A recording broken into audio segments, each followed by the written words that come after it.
Hi, everyone. It's Will McCoy, CEO of EdTech Authority. Welcome to the video podcast. We have a great guest today. His name's Kemble Hildreth, and he's the CEO of LiveOak CS. I'll introduce him in just a second. We're going to talk about early stage development in an EdTech company. We're going to talk about building your brand and your purpose and really defining who you are as a company. LiveOak CS does that so beautifully, and I can't wait for you to meet him. Here he comes.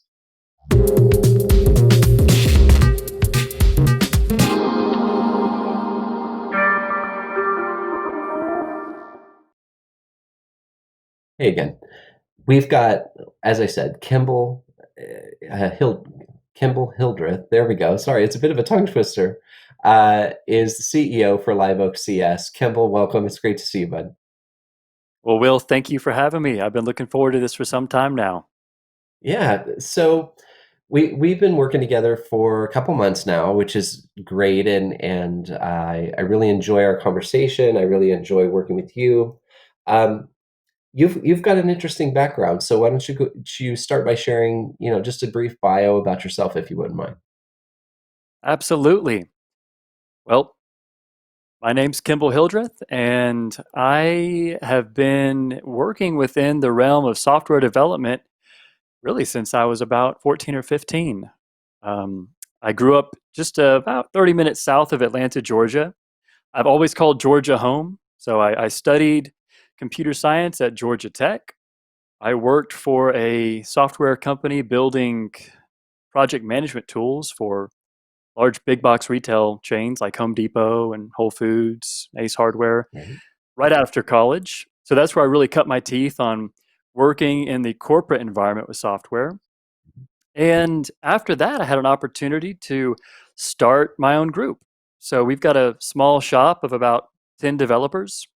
And within the developers, we've got folks that are more inclined for video design, some folks that prefer the UI, UX aspect. So we've got a group of creatives, and we're located in Georgia still. This is the place that I'm proud to call home. But we've got remote team members all across the Southeast. The name of our Right. little company or team is Big Southern Software, which is intentionally ironic because we're a very small team. But Right. I've I have really just over the years built up a desire to share the skills and environment within the tech industry that have been so good to me and my family. We've been able Right. to do so much here down in Georgia just from getting to explore the world around us, further our own educations, and build meaningful careers, which are things that no one should ever take for granted because so many people, even here in the US, don't have that opportunity. And that's something that I've wanted to put into the hands of others more and more as I've grown in my career. So that's Right. just a little bit about myself as it pertains to software. And outside of that, Well, I enjoy hiking in the woods here in Georgia and exploring wherever the back roads take me on the weekends. nice. So, I mean, you hinted at it a little bit. There's this preconceived notion that if you're in technology, you have to be in the Silicon Valley, you have to be in Austin, or you have to be in New York, or Virginia. Right now, those are the hot spots, right? But due to the remote workforce and the nature of technology, that's not necessarily the case. Your team, if I'm not mistaken, your team is all kind of from, you may have studied in urban centers, but you're not necessarily an urban team. Is that accurate? I would say that we're a peri-urban team. We're definitely on the fringe, and for anyone familiar with Atlanta, the metro area continues to gobble up Georgia. So I grew up squarely in the suburbs, and most of the team has built their lives here at the urban fringe. So we're certainly not core urban by any means. I grew up Right. about 45 minutes away from Atlanta's downtown, studied computer science up there. Many of our team members are either self educated or attended boot camps. We've Right. been one of those software companies that really focuses on what have you done? What have you built? We don't need to see the Right. diploma. I have a diploma and I'm proud of that, but more and more in this industry, it's skills based. And Right. our team is more focused on Have you built anything cool recently? Nice.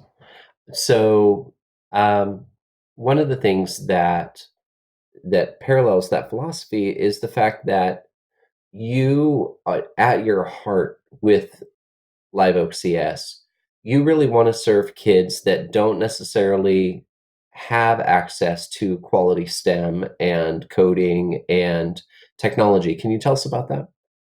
Absolutely. So, growing up here in the metro Atlanta area, there are so many dynamics that I never noticed as a child because this has always been home for me. I never noticed the extreme gap in income inequality here in Atlanta because this was my environment until I began to travel more, until I began to read more. I didn't realize that this metro area has one of the biggest gaps between the haves and have nots in the entire nation. I didn't Right, realize how hard it was to travel around if you don't have your own means of transportation down here. I right, grew up in a very privileged environment here in Georgia, and right, I took it for granted that I had the opportunities to so smoothly, so easily move into a tech career and maintain a tech career. right, So when I was graduating from college, I had many friends that were moving to the Northeast, friends that were moving out west to California, friends that were moving to these tech hotspots. My family's all here, and I'm very much a family focused individual. And once I just ran the basic numbers, I determined working in Atlanta, my dollar would go much farther if I stayed right. right here with the job opportunities I had in tech. So after experiencing what it could be like to be a tech worker in the Southeast and just the high caliber of quality living that I could enjoy, it became more and more impressed on me that just because I can enjoy that doesn't mean that everyone down here enjoys that. So Right.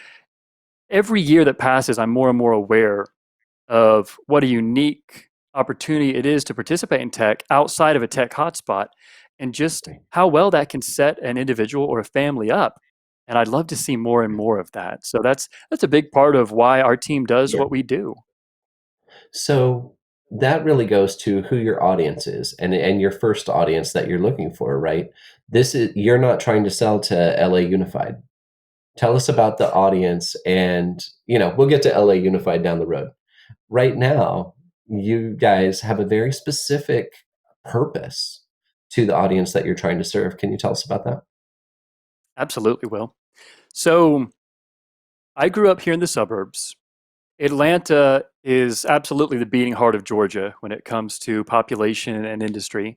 The metro area has got roughly 6 million people within it, and the population of our state as a whole is 10 million. So we're looking at 4 million people that are outside of this heavy metro area. And by and large, there are hundreds of small rural towns with small rural schools, and unfortunately, Georgia has been victim to many of the same dynamics over the last few decades that the rest of the nation has been with things like brain drain. Right. Many of the people that I worked with in Atlanta had grown up in small towns in Georgia, and they flocked to the bigger city for opportunities. That's why my wife and I moved to the north side of Atlanta right after we got married. That's where I could find a good job opportunity in software. So that was not home for me. My home was farther south, outside of the larger city area. And I really like Atlanta. I really enjoyed my time up there in school, but my community and my home are in a smaller town. And that place is Right. special to me. I enjoy the access to more of the natural world. I enjoy being where there's more trees, there's more rivers. I like my small downtown. I mean, I can walk to our local Italian cafe and our coffee shops. We live on the Right. downtown center. And I think that's a really, really fabulous way to live. However, people move to where the jobs are. So, Right. for the first time in human history, over the last 40, 50 years, really, we have this opportunity to begin working remote. And COVID has supercharged that. Right. So, after I was given the opportunity to come back to my town to open up a software shop, and that opportunity was through a larger company that wanted to back and fund our software team to build tools for themselves and then Right. chase some other opportunities in education. So after we got that Right. opportunity, I could move back to the place where I wanted to live. I liked where we lived just fine up in Atlanta, but it Right. wasn't the home that I wanted to build for my future kids. It didn't have that more rural aesthetic where I wanted to let my kids, run through the woods or get to do the same things I did when I was younger. We just Right. wanted to be very intentional about the environment that they were in. And being in the tech industry, being able to work remotely helps facilitate that for myself. And I believe that there's quite a few other people that would probably enjoy the same opportunity. Absolutely. Your work and your team inspires me. I started writing a book, oh gosh, 5 years ago, called Rural Renaissance, and it's about the Mm, ability to infuse technology and remote work and all of that into rural America. My One of my early superintendent jobs was in a place called Red Bluff. And Red Bluff is in Northern California. We had 23 acres, a creek. It was beautiful, and the ability to stay there and earn a good living and to provide for the welfare of my family, to provide for my local community and be a part of that. In technology, you don't have to lose that now. I mean, even the big companies right now, like Google, are saying we're going to accept remote workers until 2021, June right, 2021. So they're looking at those long term options and the effectiveness of their workforce right now. They wouldn't be offering that if they felt that it wasn't working. So the fact is, we now have infrastructure in most places to be able to support this remote approach.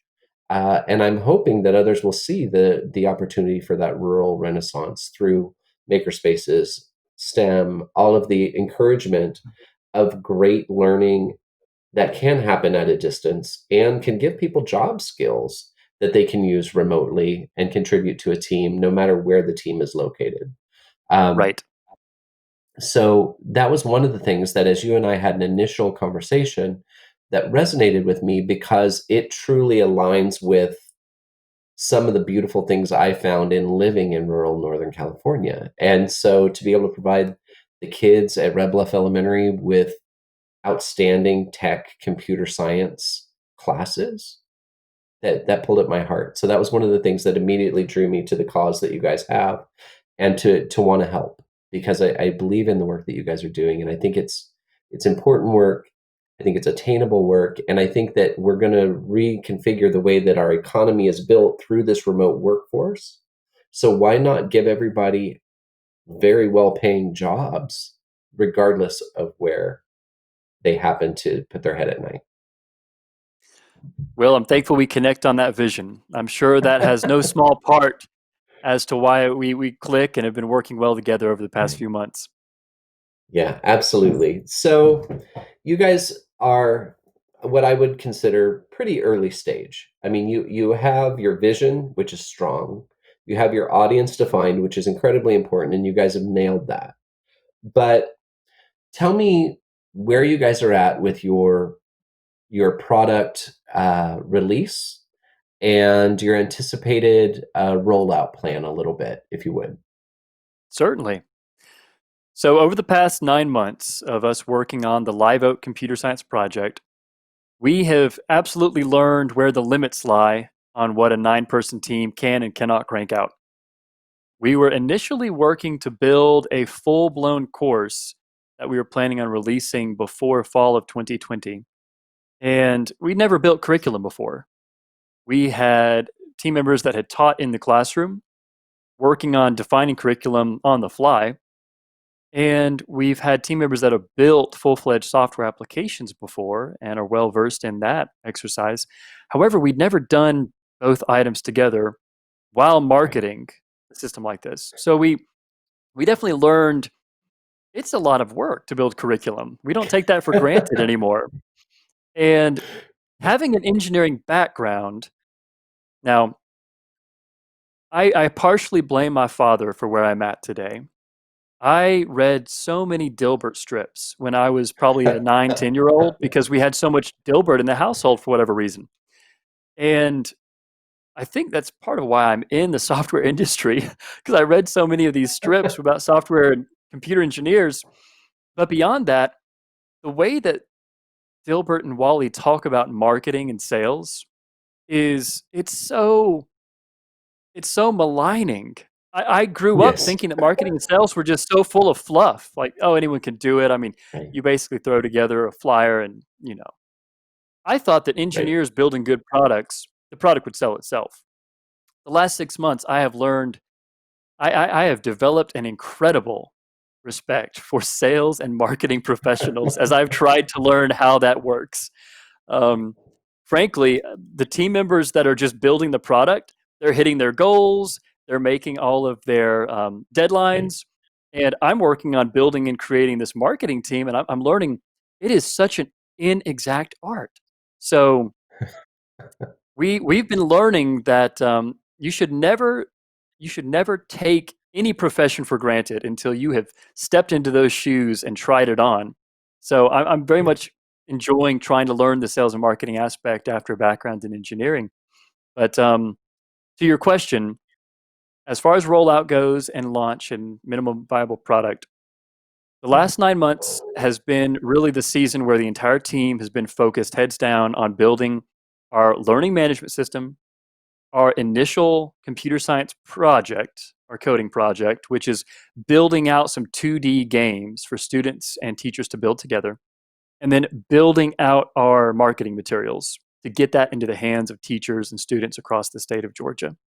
So we have been moving forward towards a September 1st soft launch where we release our portal, we release our first project that students and teachers can complete to build a game that's very similar to Pong, where it's just a Mhm. 2D arcade game where you're building it from the ground up with JavaScript. And there are assessment tools that have questions and various Right. code exercises within the portal. So all of that has a soft launch September 1st. September 15th is when we begin to reach out to many of the computer science teachers and administrators in schools across the state. So that's what we're Right. moving towards. Well, and I commend you for not okay, forgive my lack of words at this point, but not being bullheaded about, you know, and pivoting and adjusting to the situation. Because, you got to a point where you're like, "We may not achieve what we originally set out to do, but we can do this really well." And so to be able to take that leadership and work with your team in order to be able to pivot and align and adjust, right? Because there are lots of extenuating circumstances right now. Everything from COVID to schools reopening to superintendents that don't want to hear any marketing or sales calls at all, understandably. But the fact is, there are lots of extraneous factors right now that we're all trying to figure out and navigate. And for you to make that decision and make that call, hey, you know what? What's most supportive of teachers? What's going to be a good resource for them? What's going to be fun for kids? What's going to be approachable for teachers when it comes to computer science?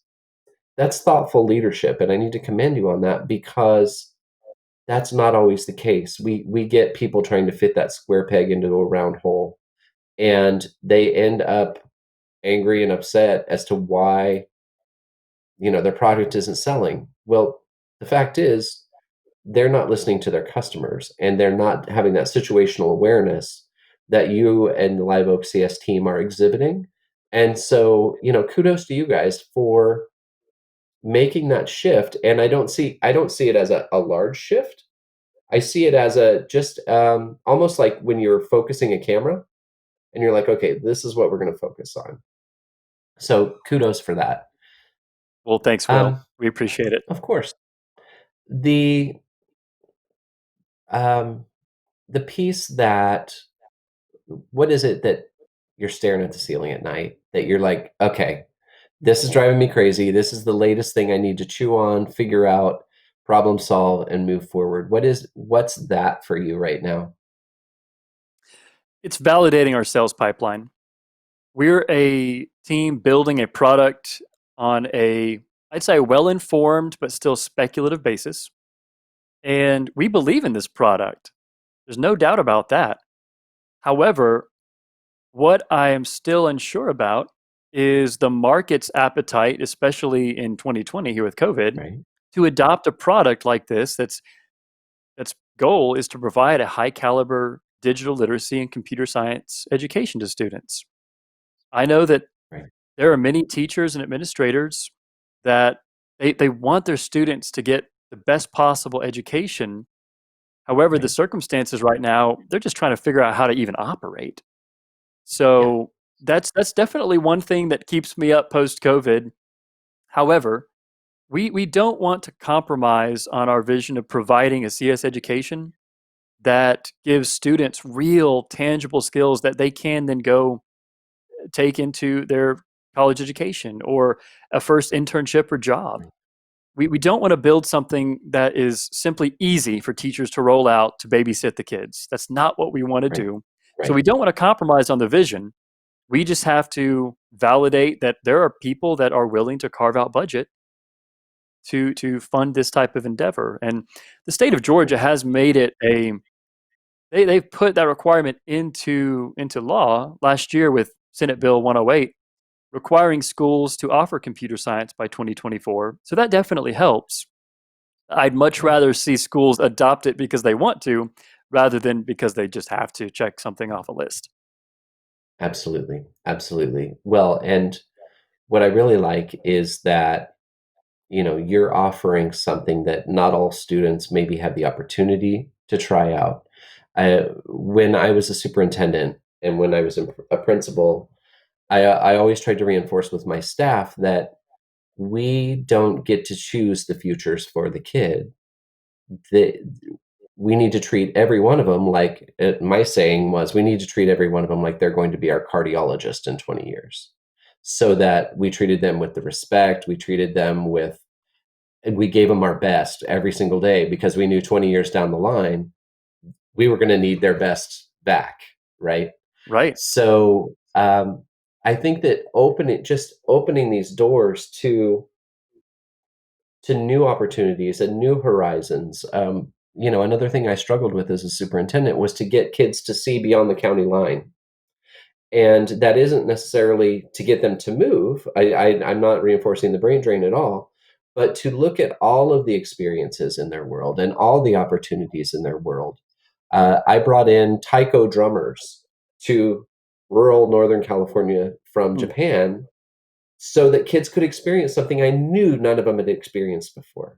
And so to be able Wow. to do that with technology and classes and all of those types of things, I think is critical because it's not up to us to determine the future of a student. It's up to us to provide multiple opportunities for that student and help them succeed in the path, that they want to take. And I absolutely commend you guys for following that philosophy as well. So you're getting ready to launch.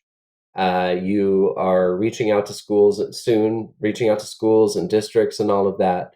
So tell us a little bit more about that initial product because I think it's really interesting that you're looking at a pricing model which is pretty compelling. So let's talk about that. Absolutely. The initial product is going to be the learning management system by LiveOak that is delivering up our first gaming course. And that gaming course is the 2D arcade game, which, like I mentioned earlier, is very similar to Pong. You've got two paddles, you've got the ball. Visually, it looks very straightforward and simplistic.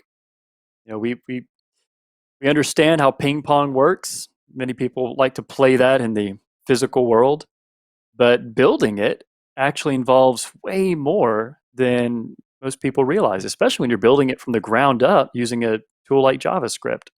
So we weave in linear algebra concepts.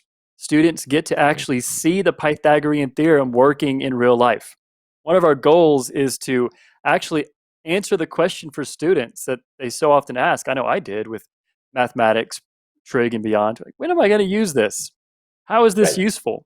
Well, if you want to build a 2D video game, you're going to need a Pythagorean theorem. It's just a useful thing to right, have. So Right. We teach them about basic concepts that they would use in building games or in working with drones or anything that involves geospatial work. So we teach them about collisions, what it means to have a collision on the screen. We teach them about conditionals. We teach them about looping. A lot of these basic programming concepts. I mean, this is basically their programming 101 course, but instead of just manipulating numbers or just writing a hello world program, we want to give them something that's compelling, like a game that they can go home and Right. tinker with. They can change the colors, they can change the images. I mean, they can make their little ping pong ball. It could be a peach, it could be a beach ball, it could be an asteroid, whatever they want. They get to have that creative input while at the same time learning how to systematically build their very first program to move things on their screen. I mean, they become a creator. And that's the first project, walking them through the creation of that 2D game, while at the same time leading and guiding the teacher in a methodical, gentle way. Because we expect many of our teachers have never built a project like this before either. And their Right. job is to stay a few steps ahead of the student without feeling overwhelmed. So, Right. through the video material we have, through the pre created coding files that have the gaming engine that the students utilize, Right. our aim is to make this fun and accessible, but actually give the students some real skills. Give them something they can use down the road. Well, and I remember, and I'm totally going to date myself, but that's okay. I remember sitting at my Commodore 64 and sitting next to something that looked like the phone book, and it had maybe 10 games in it. And you would go page by page entering that code. But then when you turned it on and it worked, it was you were the coolest kid on the block. And there was such a good feeling of having achieved that, that I can't wait to see your students. I can't wait to see because, we always imagine what the student outcomes are going to be. And kids are 100 times more creative than we believe them to than we ever give them credit for. Yes, they So are. so I'm just so excited to follow this project with you guys to see what the kids do with it and to see what teachers do with it. I mean, in another podcast, I referenced how creative teachers are with even now Bitmoji classrooms and all of that. Just when you give people the skills and tools and then step back and let them infuse that personal aspect to it, great things really happen. And it's inspiring, it's motivating, it's engaging. Kids will be playing a game that they built. And I think that that's so special that you guys are able to offer that and that you're coming at it not only as engineers, which is incredibly important because you want it to work and you want it to come through well, but you really have an eye on, the infusion of the mathematics and the Pythagorean theorem. And because of your engineering background and your computer science background, you know those applications that you can call out and say, "Hey, did you know you just used Pythagorean theorem? You're not just tested on it in Miss Smith's class. It's a real thing, and it's why Right. the ball bounces in a particular way, right?" So, Exactly. it's really exciting, and I can't wait to really follow that. Um, so you've got experience under your belt. You've got a team that you're working with, and you guys, as a team, you have this really good back and forth and trust in each other. And as a leader, I can tell that you really try and appreciate the skill sets of everyone on your team. There are calls that we get from brand new startups that I mean, and I say brand new, like I got a call last week from a sophomore in college. It's like, I've got a great idea, a great piece of software. I'm going to build a company. Just watch me. Can you help me? So when you meet and young men and women that you inspire, Kemble, and you will, they will watch your videos, they will look at your marketing materials, and they will research you. So when a new entrepreneur comes and says, "What's the piece of advice that you have for me? What as an entrepreneur, what's the one piece of advice you would pass on?" What are you going to tell them? That you absolutely have got to have a team. And it doesn't have to be a team in the traditional sense, but you've got to be able to accept help. That's something that I had a very hard time doing early on, not just in business projects, but in personal projects. I think that many people that have that entrepreneurial bent, often for better or worse, also have sometimes that lone wolf bent. There's only so far you can go by yourself. And if you work best by yourself, there's nothing wrong with that. But you'll likely be a one man or one woman show. And rather than Right. creating a business, you'll create a job for yourself. And that could be just what you need. But with what we're trying to do, there's no way I could create it all. It takes our entire team pulling together to create it all. And Right. I believe that here in the States over the last few decades, unfortunately, we've created really a toxic view of culture in companies with this CEO worship. And it really Right. comes out of Silicon Valley by and large. My job is to encourage our team.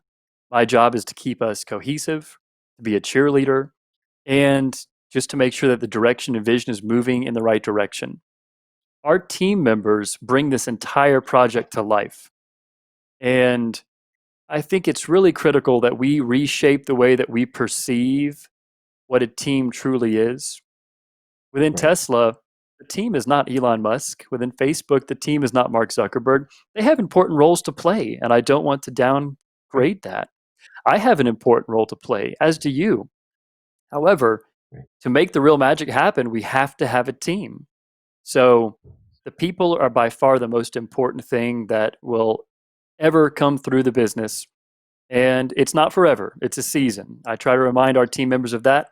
We are thankful for them while they're here. And Right. if they're a long timer, wonderful. If they're just here for a short season and we're a launching point for somewhere else where they can spread their wings Right. further, that's fantastic too. So we're just trying to enjoy the moment and be thankful for the team we've got and really pour into the folks that are on this team. Nicely said. So that appreciation of people also reflects back on self-care, right? And how you maintain a work-life balance that gets the work done, right? Because the work always needs to be done. But also, there's a term in education, and I'm sure it's elsewhere too. It's like, what fills your bucket? What gives you that energy? What gives you that joy? What refills you and allows you and gives you the capacity to go back and do the work and face the challenges and all of that. So that's all about work-life balance. What do you do as a CEO, as a techie, all of those things? What do you do to refill your bucket, or put another way, just achieve a better work-life balance? Sure. Well, I'm a pretty simple guy. Um, so we live in this small town that I grew up in. We moved away for a while. I think that's important to move away and see what things are like somewhere else. And it's a beautiful thing for those that choose to come back home. But we're in the small town that I grew up in. My wife and I have a little bungalow here in the downtown area. I really enjoy working with my hands when I'm done with my day on the computer. So we've got this empty lot in our neighborhood, and we have been growing a big garden this year. So when I'm done on the screen, I'll go work in the garden. We planted okra, Right. watermelon, squash, the whole nine. So the Wow. garden's been a blast. Um, some years ago, we started building a tiny house, and we moved the tiny Okay. house to the garden. So that's becoming a little studio office. So we're working on that Nice. project. So we enjoy some woodworking with that. And during COVID, I guess we've been building our little COVID homestead just for something different to do in the evenings. So my wife, she wanted chickens. So now we have a beautiful coop and 10 chickens in the coop. So we've been building this little urban farm, and that's been a very rewarding, it's been an extremely rewarding activity. And Right. we're doing this with I don't want to say help, but the encouragement of our 8-month-old son. He sits in his stroller and Wow. he'll chew on a green bean or he'll watch the chickens as we're working outside. And I would absolutely say that he and my wife, they're the ones who recharge me at the end of the day. Just watching his little Right. milestones and working on projects with both of them. But We've got a cat, we've got a dog. We live a pretty simple life here in our little town, but we'll break it Right. up every few months with a trip to the mountains or the beach. But that's that's the gist of what we do outside of work. Well, if that's not motivating for audience members that are looking for that work-life balance, nothing's going to be. Because that was just the idyllic picture of, at least in my mind, okay, I'm like, okay, I've had the chickens, my wife loves to grow, things in the garden, but you can do that. You can do everything that you just described and still be a CEO of a technology company and have that balance and find that. And so thank you so much for sharing that, because so many people think that, you know, ed tech CEOs all drive Lamborghinis and we work in the Silicon Valley and it's this very um, stylized, hyped up, ridiculous world. And it's just simply not the Right. case that, you know, we are humans first who happen to love technology and want to share it with others. And so Agreed. I appreciate your vision and the way that you described it. I'm like, now I'm going to go, look at building a tiny house.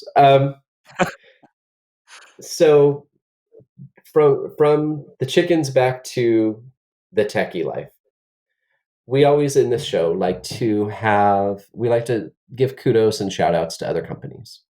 And we name products, either be hardware or software or apps or whatever, that we can't live without, right? And so it's a way to just kind of give a nod to our colleagues in the field that are working hard to do their part of this whole giant picture. So I got to ask, what is your piece of tech or software or hardware that you love and couldn't do without? Sure, absolutely. When it comes to software, the piece that I would say our whole team uses more than anything else is Slack. I started using Slack for the first time at the first software engineering company I worked for up in Atlanta. And at the time, I thought it was just another chat app. But over the years, there are so many features that they built into Slack. Um, Slack meets Zoom and the plugin and the integration they've got. That makes my life so much smoother. I love that Good. combination. Um, so Slack is definitely a big one. Back when I was developing and programming more, I'm a big Vim fan. It's more of an old school IDE. Um, Okay. so Vim's a great tool, but I'd say Slack's that big software tool that we use day in and day out. Our whole Right. team is really Apple based. We use Apple products, and they're reliable. I like them. I'm really not a purist one way or the other, though. Mac, Windows, Linux, whatever gets the job done. Um, Right. but if it's going to be kudos, it's going to go to the Slack team, definitely. Very good. So with that, I want to thank you for joining us today. We have, it's been a great call, and I appreciate just, one of the things about you I really appreciate, Kimball, is you're just genuine, and you're like, this is who I am, this is what I care about, this is the work that we do, and I think there's a lesson in that for new entrepreneurs that are trying to be whatever they picture an entrepreneur to be, when in fact it's whatever you bring to it and whatever you make of it. I think you model that beautifully for our audience. I would appreciate that in you. And thank you for being here. I need to thank all of our sponsors, WorkVivo, SchoolStream, um, LiveOak CS, and STEM Minds, stemmindsusa.com. We appreciate everyone's contributions. Kemble, I absolutely appreciate you and the work that we get to share together, but mostly the friendship and the brainstorming. I'm jealous I don't get to go to the garden and to go tend to the chickens with the little one, but I certainly appreciate you taking the time to spend it with us today. Well, Will, it's been my pleasure. Hartsfield International Airport's 30 minutes from here, so if you want that garden dose, we can make that happen. You know what? I appreciate that, Kimball. Thanks, buddy. Don't be surprised when you hear a knock. It won't be Well, soon because of COVID, but it will happen. Will, our Cool. team is so thankful for all the help that you've been giving us when it comes to learning how to connect with schools. Because if we can't get our tools into their hands, the kids aren't going to have the opportunities that we've been dreaming of. So, thank you for all Right. you've been doing for the Live Oak team. Not a problem. It's a pleasure, honestly. Take care, have a great evening, and go enjoy that family of yours. Thank you, Will. You do the All same. right, Take care. bye-bye.